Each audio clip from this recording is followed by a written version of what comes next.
Hello and welcome to another episode of Life Stuff 101. This is day 22 of the series of mini episodes as part of the Challenging Times Self-Care Challenge. My name is Mio Yokoi. I work as a registered psychotherapist in Toronto, Canada, and also as a coach and supporter to striving, highly sensitive folks everywhere. Before we begin, I'd like to make sure to mention that what I share on this podcast is for general information purposes only and not meant to be specific advice. And for personalized help, questions or concerns you may have, please consult your doctor or appropriate medical or mental health care provider. And again, welcome to day 22 of the Challenging Times Self-Care Challenge. The goal of this podcast is to inspire folks to take care of mental health on an ongoing basis, and this time more than ever is a crucial time to do so. And the Self-Care Challenge episodes are meant to give you a little something to add a bit of structure to your day to help with self-care. But I'd like to take a moment to acknowledge that I've taken a bit of a break from uploading podcast episodes the past few weeks. There's a lot I've learned during this time of quarantine. After the initial few weeks of being at home, I wanted to give back in my small way by producing these self-care challenge episodes with the thought that being at home would provide me with more time to be able to do them.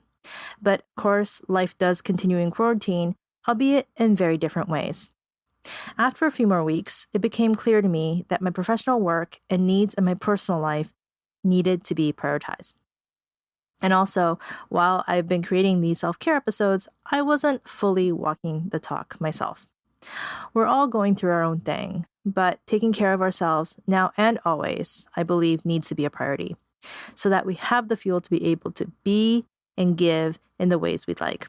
Also, there's been what I can only describe as a continued comedy of errors of things around our home going completely awry. These things that demanded our attention also took much of my energy and time away the past few weeks. However, I do want to acknowledge that for myself and my household, these home things really amount to minor inconveniences, and I'm very grateful for our health and our continued safety. What suffered, ultimately, was this podcast, and for that, and if you have been following along, I'm very sorry. Although I also realize that this podcast is minor in the grand scheme of things. I'd hoped to provide you with a more consistent experience, but there will absolutely be more to come, even if it's not always as consistent as I may have intended. And as many places in the world are slowly reopening, the intention of these Challenging Times self-care episodes may seem as though they may not be as relevant, except I believe that our continued self-care is as important as ever, as we continue to experience change and uncertainty for some time to come. With that in mind, I will be concluding these self-care episodes after day 28. But each of these prompts can act as reminders with 4 weeks of self-care activities. And if you'd like a companion self-care guide to be used alongside each of these episodes, it's available for free as a download at lifestuff101.com/challenge. You can also find each of the episodes listed on that page too. So there'll be 6 more episodes plus this one you're currently listening to in the series, and I hope they've been here to support you. I'm still in the process of dealing with some things at home and hope to get back to a more regular uploading schedule soon. If you've been listening regularly, thank you, and I hope to keep serving you. If you're new here, I hope there are episodes or these self-care prompts which can support you to actively care for your mental and emotional well-being. Okay, so that was a long introduction, but before we get into the details of day 22 of the self-care challenge, let's revisit day 21. The day 21 challenge prompt was, take breaks from social media for the well-being of your mental health. Whether it's hopping from one app to another or the continued scrolling in your app choice, because these apps are designed to keep you engaged, you might find that you can get lost or at the very least spend more time than you had originally wanted on them.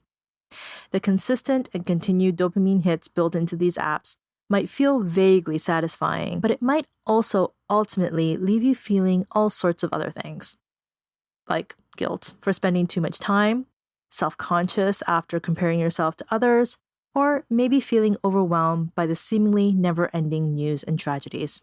While I can sometimes act in extremes, in this case for me personally, I have mostly totally stepped back from social media the past few weeks, and I do feel that it's been much better for my mental health.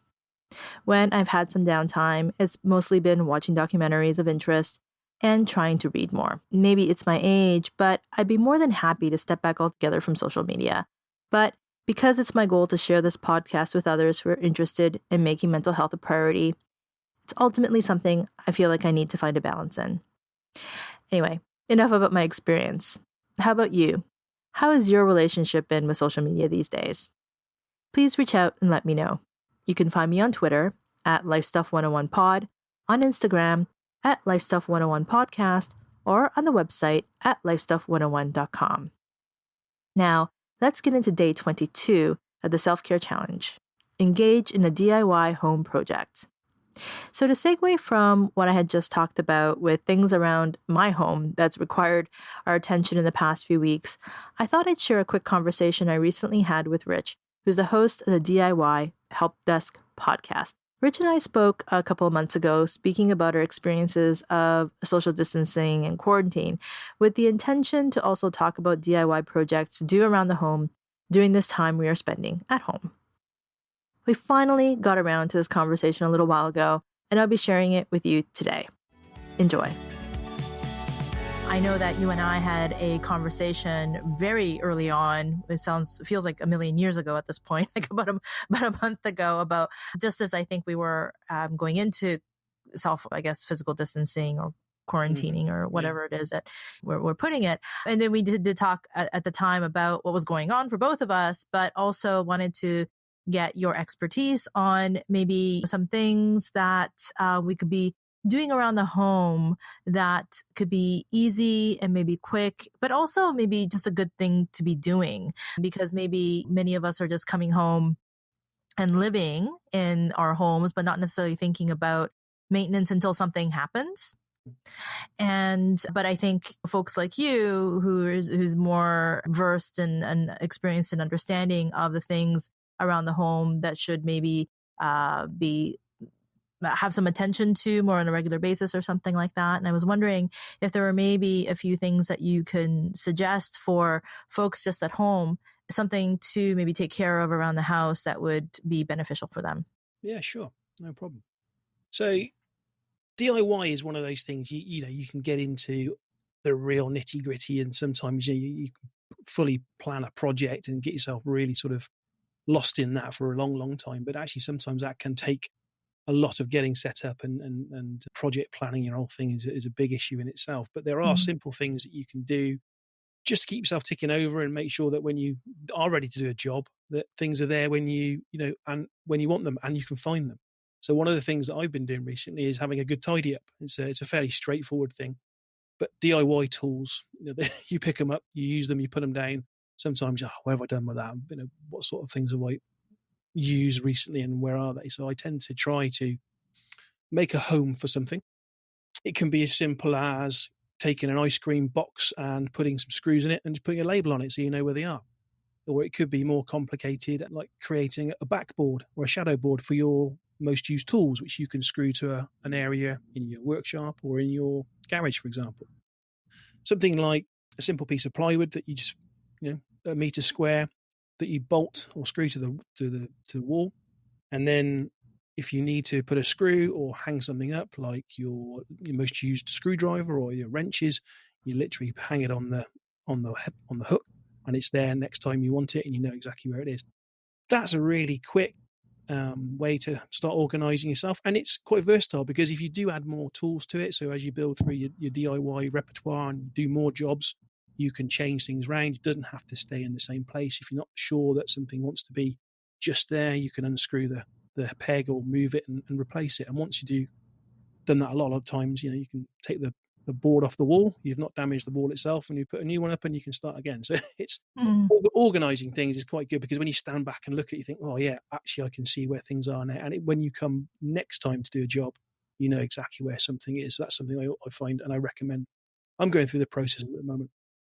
Yeah, and just to build on that, I think that particular kind of a setup, this organizational setup, could be really helpful in even like a home office. People, they have like craft stuff or whatever it is of creating an organized space, like a board or like a plywood board or a peg board or whatever it is, just to be able to organize and to keep in place and to find a home for all these like little things that we might be using on a day-to-day basis. So I think that it can definitely work for tools, but I think it can also work for something like a home office or even crafting or even a kitchen, I'd imagine too. Yeah. And anywhere you need to put something away, and it doesn't have to be just for tools. You can store all sorts of stuff on them. If you have odds and sods that are loose, or you don't have something specific to put there. So if you have odd screws, or if you're knitting, for example, you've got odds and ends and bits of wool that you want to put away. You can create a little box for it. It doesn't have to be complicated. You could make the box out of cardboard if you wanted to, and really get into that and then decorate it as well, and then put it on the board. Or you can, like I say, use a plastic container, like an ice cream tub's quite a good one. If you get a strong enough one, you can use those. You can put the lid on it, keep the dust out, put it away, and then when you come back to it next time, you know where it is. It's a really easy one, and it does make you feel, I think it always makes me feel better when I know where things are and it's clean and tidy. You come to a space that's covered in, bits and pieces where you've been working. All right, you might have a project you're ongoing, but when you've tidied up, make sure, and this is the crux though, you have to be regimented and put things back when you finish.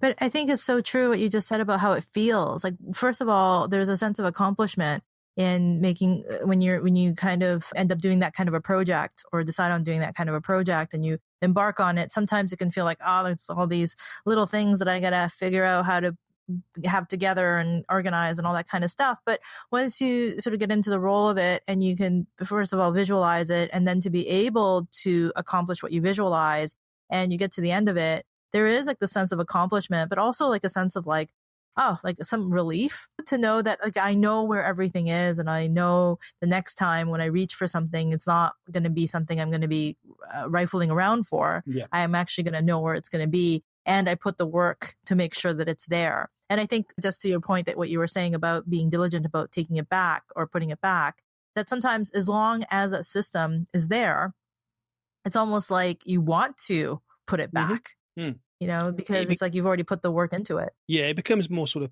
self-perpetuating because you know how good it feels to be able to say, yeah, that's gone back. And you do tend to, be more, I certainly find I'm more regimented because I know something can go back and I can find it next time. And it just makes things quicker. You haven't got to go hunting for something, whereas, you might spend half an hour just finding something and then realizing you haven't got one, and then you have to go and buy one from the store anyway. So if you know you've got stuff, when you come to do a job, whatever it might be, it's there. You can see, and you can quite clearly see stuff you don't have as well.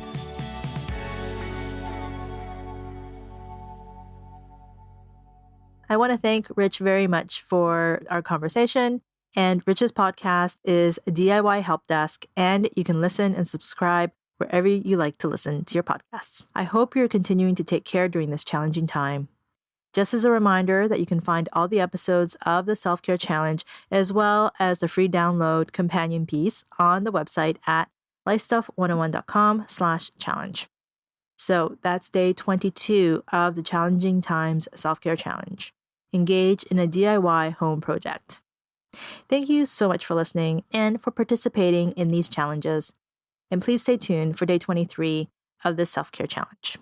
Until then, please stay safe and in good health wherever you are in the world, and I'll be speaking with you again real soon.